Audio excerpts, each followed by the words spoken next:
All right, we're going to set up for a cash flow play scenario now. We're going to use the same base case we are for everything else. So circa 150K worth of savings.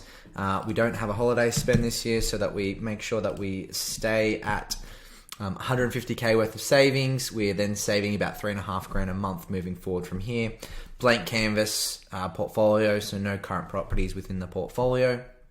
And we are going for a cash flow focused play. Now, usually this comes at the opportunity cost of growth, or, a lot of people say that, higher yields result in lower growth, which may not be true, and every area is different. But let's say that we know that the focus is cash flow and we're not too concerned about the growth rate. This year, we're going to purchase a property. We're looking sort of roughly around the 650K mark. We're going to go for a residential. Now, when we go for cash flow, there's a very strong element to potentially go for commercial.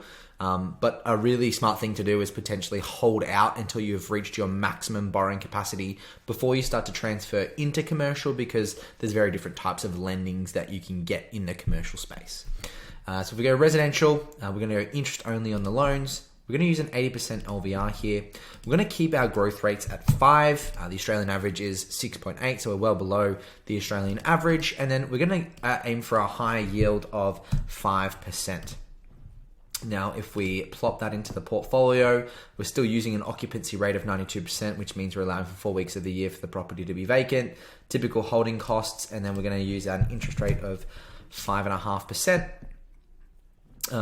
First thing I can see here is we don't have enough savings left after this next purchase. So what we might have to do, if we don't want to go for a higher LVR, which if we're going for a cash flow play, we don't, by increasing our LVR, means we're increasing our debt, and we may not want to, we want this property to be at least neutral so that we're not contributing money towards the portfolio itself.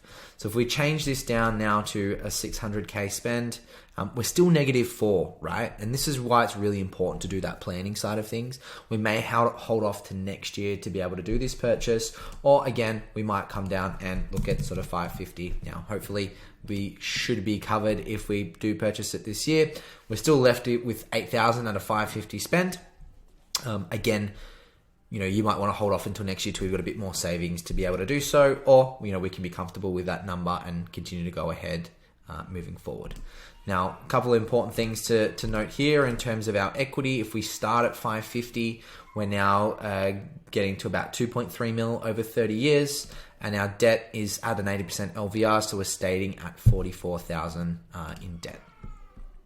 In terms of our income, we are essentially -$2,000 a year. Now, again, that's including our occupancy rate and the higher mortgage. And we'll give a fairly decent breakdown on that as well in terms of running costs. -2K. We've got rental income of 27 coming through. We've got our mortgage repayments of 24K coming through, and then we've got running costs of around 5.5K coming through from there. The good news is that over the 30 years, we end up getting to about 120K worth of passive income. We get to about 100K worth of passive income, 120K worth of rental income, but 100K worth of passive income over that 30-year time horizon. Essentially going neutral over the next couple of years. I'm going to turn the more info button off just so that it's not too much information and data, but we can break down and have a look at it a little bit later. Good news is, with our borrowing capacity, we've actually got a fair bit that we can now leverage into. So we can borrow 1.2 in 2024, and we've only got about 300K worth of debt, of offset debt in that year. So a difference of about 950K, which means plenty of room for future acquisitions. If we hold off to 2024, again, we want to come in and go for a 550K purchase. We're going to get the future value of that at around 600K in that year. We're going to resi interest only 80%. We're going to look for that 5% yield and the 5% growth again. Jump back in. Now we do dip down in 2024 to about 6K, but again, this is not using equity, which is counterintuitive to why we invest in property. We want to leverage, but when we go for that cash flow play, the more we can reduce our debt along the journey, the better our cash flow outcomes are going to be, and we don't want to be contributing too much towards the portfolio. In terms of our equity, we get to about 1.2 in portfolio value. we get to about 950K worth of offset debt. And then over 30 years, we get closer to 4.7 mil over that longer term time horizon. In terms of our passive income, we are neutral next year. We dip down again to about negative 3,000. And then we are positive again the next year. So essentially neutral over the first sort of 4 or 5 years of the portfolio. And then over the 30 years, we get closer to sort of 200K worth of passive income coming through. So neutral portfolio, still got some good growth coming through. Still got plenty of room in our borrowing capacity. We can still borrow sort of 500 or 600K over the next couple of years. So again, let's do that. We're going to come in 2026. We're going to buy another 550K purchase. Get the future value. It's going to be closer to sort of 670K within that year. We're going to go resi, interest only, 80% LVR, bring the yield up to 5% and compound growth rate at 5% as well. So looking a bit better in this 2026 purchase, we've still got 60K left over, which is comfortable and above our safety net number. For both the purchase in 2022 and 2024, we are actually below our safety net number. So again, we just have to make that call to say that we are comfortable with making that purchase. Borrowing capacity, we are nearly at the maximum. We've got about 150K left that we could borrow. So, you might have an argument to say, we've still got some savings left over. We've still got some borrowing capacity left over. Maybe we, try and get the best asset that we can in that year. So we're going to go for a 720K property. Brings the savings down to about 47K now, and we're a little bit closer on our borrowing capacity side of things. And again, that's why you can alter and change and play around with these numbers. Good news is, in terms of our passive income, over the 30-year period, just with those 3 acquisitions, we are actually hitting our target or close to our target. We're hitting 320K, where our target is 314K. So we are quite close from that regard. Again, after that purchase, we go negative around $2,000, and then the year after we're positive around $6,000 or $7,000. So we're quite neutral all the way through our portfolio, even looking at a 5.5% interest rate, which is quite high. And if we have a look at some of our future expenses by doing so, even coming into this final year, we've got a rental income. So this is the purchase in 2026, then the whole portfolio. We've got a rental income of 100K. We've got mortgage repayments of 85K and running costs of around 20K. So essentially neutral overall there. But that's when we might be susceptible to interest rate movements. So if interest repayments were to increase by 2% in that year, we're actually going to be negative 33K. So we need to make the decision that if that does happen, we're comfortable with making those repayments. If they decrease by 2%, we're actually in the green by 28K. So we're positive 28K in the portfolio. So worst case, best case scenario, and we need to be comfortable with the worst and best case scenarios to make these decisions within the portfolio. We might look at one more sort of future play here. We are reached on our maximum borrowing capacity, but let's say that in 2030, we're going to go for a commercial play. Again, we're going to go circa 550, but get the future value. So be closer to an 800K purchase, interest only. Commercial is different. We need a 30% deposit for commercial, growth rate of 5, but maybe we can get like a 6% net yield in commercial.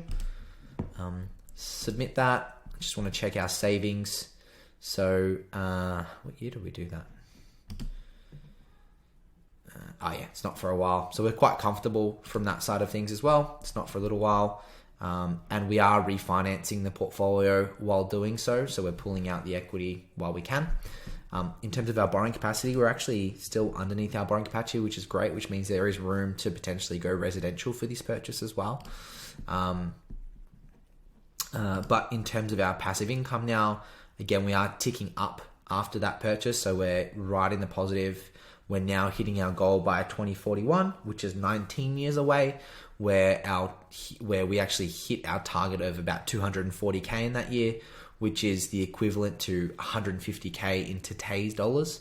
When we inflate that up, we get to 240K in that 20-year time horizon. So this is how you would build a cash flow only portfolio. Now it does come at the cost of potential capital growth. So we're looking at getting to about 9.6 million over the 30 years.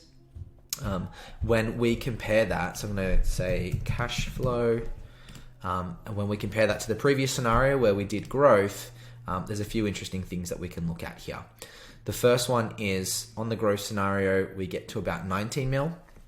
On the cash flow scenario, we get to a 9 mil. So a difference. Now I know the purchase prices were different. It doesn't equate to where we were, but we were building a relatively the same scenario based off the same circumstances. But where it's essentially, a $9 to $10 million difference in value over 30 years between the two. But then when we come down to passive income, we're a lot more neutral on the passive income play, or on the cash flow play, I should say. We are negative, worst case, 43K on the passive income side.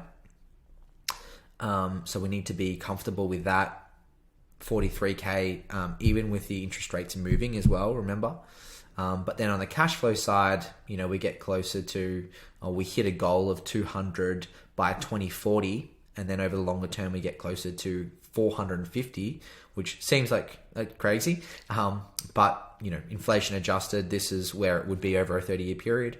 And then we don't hit that 200K passive income by sort of 2050, 2051.